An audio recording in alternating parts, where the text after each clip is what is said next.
Welcome to The Explainer. Today, we're diving into a really fascinating and frankly kind of weird moment for the markets back in late 2025. You had these two massive forces pulling in completely opposite directions.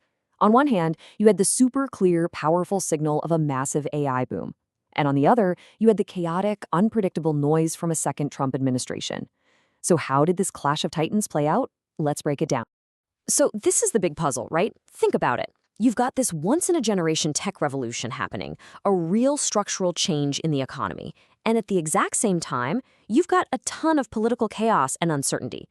Common sense says the market should be volatile, maybe go sideways, but that's not what happened. It just went through the roof, hitting all-time highs. So why? What was really going on? Okay, to get to the bottom of this, we've got to look at the most powerful force at play here, what the market eventually called the signal. And this signal wasn't just another buzzy tech trend. No, this was about a real, honest-to-God physical construction boom, a massive infrastructure build-out for artificial intelligence. And, the person who really framed this perfectly was NVIDIA's CEO, Jensen Huang.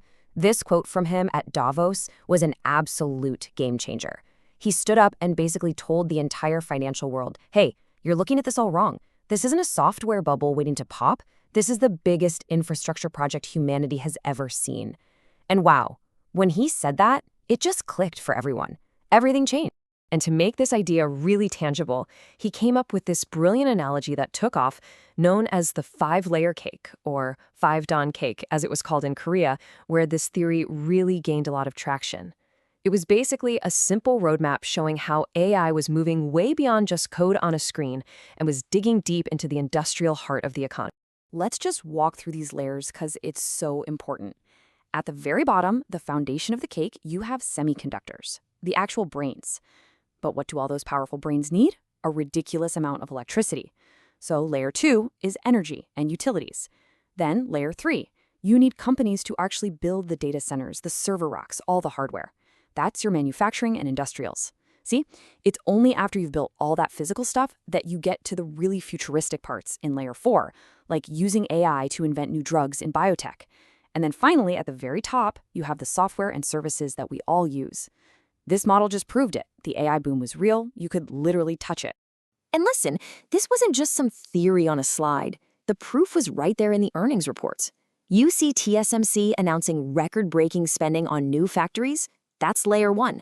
Micron's earnings basically confirming a memory chip supercycle? That's layer 1 again. And then you get this wild nuclear AI trend, where a company like Meta is literally buying the entire energy output of a nuclear power plant. Well, that's layer 2 in action. This was a tangible, measurable boom. So that was the signal. Powerful, clear, and backed by real money. But at the same time, the market was getting hammered by an incredible amount of noise. And yeah, that noise was coming straight from the Trump administration's foreign policy playbook.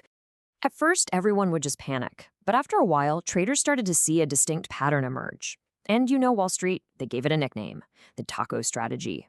And yes, that stands for Trump always chickens out. It described a very specific and very repeatable cycle of events.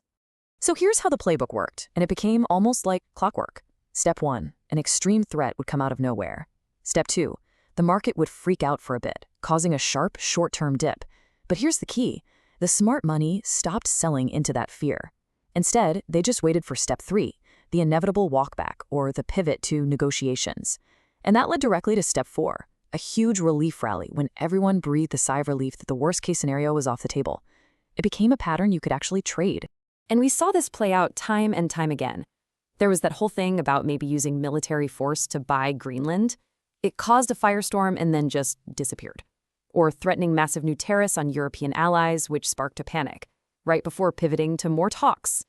The market eventually learned that the bark was much, much worse than the bite. So this is where it all comes together. The market as a whole had to learn a brand new skill: how to separate that deep, fundamental signal from all the loud, distracting noise. It had to figure out how to distinguish between economic reality and temporary political feeder. They figured out that the signal was the AI infrastructure boom.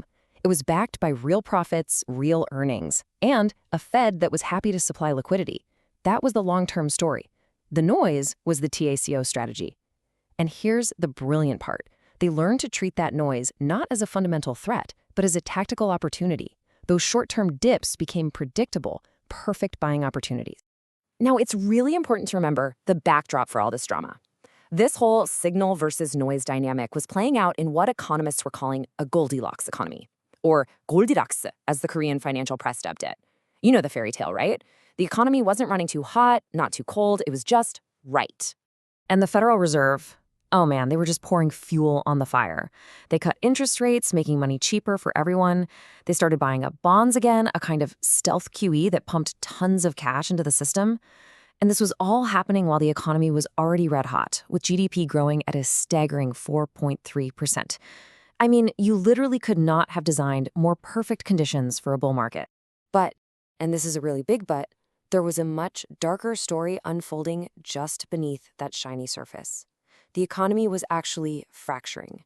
This phenomenon was called K-shaped polarization, or Kejahyangyangapwa in Korean. And the image is perfect. For one part of the economy, things were shooting straight up. But for the other part, they were headed straight down, just like the two arms of the letter K. So you basically had two completely different economic realities happening at once. On that top arm of the K, you had the Google economy. This was the world of tech workers, investors, anyone who owned assets. They were benefiting directly from the AI boom and the soaring stock market. But on that bottom arm, you had the Chipotle economy. These were the wage earners, the folks whose paychecks just weren't keeping up, and they were feeling immense financial pressure. And if you want to see just how stark that divide was, just look at this number. The rate of people defaulting on their subprime auto loans, so high-risk car loans for people with lower incomes, hit a 30-year high. A 30-year high. So at the exact same moment Wall Street was celebrating, a huge part of the country was in deep, deep financial trouble. So after navigating all of that chaos, what's the ultimate lesson we can take away from this pretty extraordinary period for the markets? Well, here's the key takeaway. The market learned a really valuable lesson. It figured out by political noise, no matter how loud and distracting it gets, is ultimately temporary. It's just static. But a fundamental, tech-driven infrastructure revolution, especially when it's backed by the Fed, that is a much more powerful and enduring force. In this battle, the signal didn't just beat the noise, it completely drowned it out. And that really just leaves us with one final big question to think about. Was this a one-time thing? A unique playbook for a very specific moment with a unique set of circumstances? Or is the ability to tune out the daily noise and focus on the deep, fundamental technological signals a timeless lesson that investors can apply in any era? That's the big question to leave you